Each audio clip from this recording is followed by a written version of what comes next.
right off the jump, and from then on, the Wolves just started pouring it on. Lily Rimrod scored one of the most impressive goals I've ever seen in person.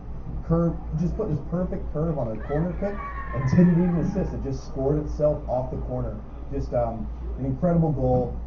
She ended up with 2 in the game, as did sophomore Chloe Vong, and 1 for Mira Petrie. And so West is really rolling right now. They've had a kind of a rough streak recently. Took a loss to both Madison West and to Monona Grove. But those are 2 of only 3 losses so far for West this entire season. 10-3-2 as the playoffs are getting a little bit closer. And as for East, they're still very much in that conference race. They're still 4-4. I mean, while they're not going to win it outright, they're still in very good position to, make a run in the playoffs. Against teams that aren't near the top of the conference, your Veronas, your Madison West, your Sun Prairie West, etc. Sun Prairie East is taking care of business and then some. They have just beaten up on teams like La Follette, Madison East, La Follette and Bullitt Memorial. They've just really taken it to them, and so a great sign for East that they beat the teams that they should.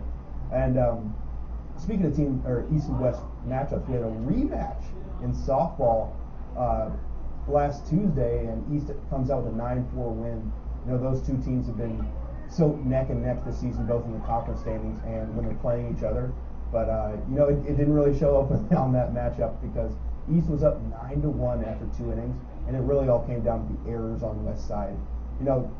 West senior starter Isabel Royal pitched a great game. She had 7 strikeouts, and only 3 of those 9 runs scored were counted against her ERA.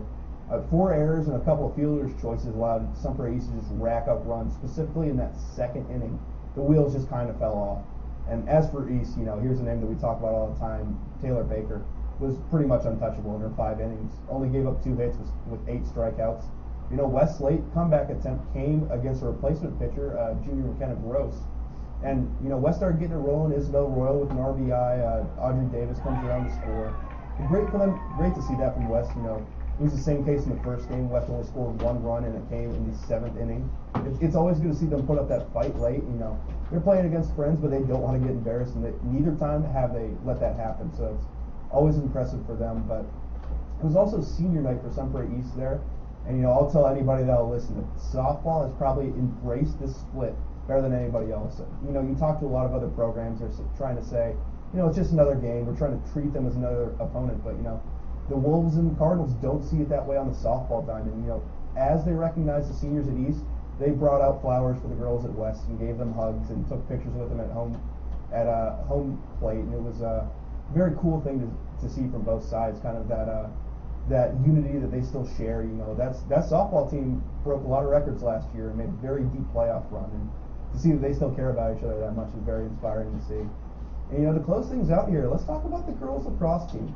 And obviously a tough start to the year, as has been the trend for them. They scheduled very tough around the state, anybody that'll play them, and they lost their first 7 games last year. This year they lose their first 9, but it always ends up translating into some important experience, because now they have back-to-back wins. First, they beat Central Wisconsin 5-4 on Saturday, May 6th. Then they beat Neenah 7-6 on Wednesday, May 10th. Senior Marley Davenport was the real star of that Central Wisconsin game. You might recognize that name from hockey. 4 of the 5 goals scored came from her, with senior Hannah Wilson poured in the other. And then we had a new leading goal scorer against Neenah with junior Brooke Ayers. You may recognize her last name from her big brother Dakota, big lacrosse star on the boys' side. Davenport also had 2 there, with Wilson and Sam Gebert scoring the other 2 goals there. And those 2 wins have really been pumped up by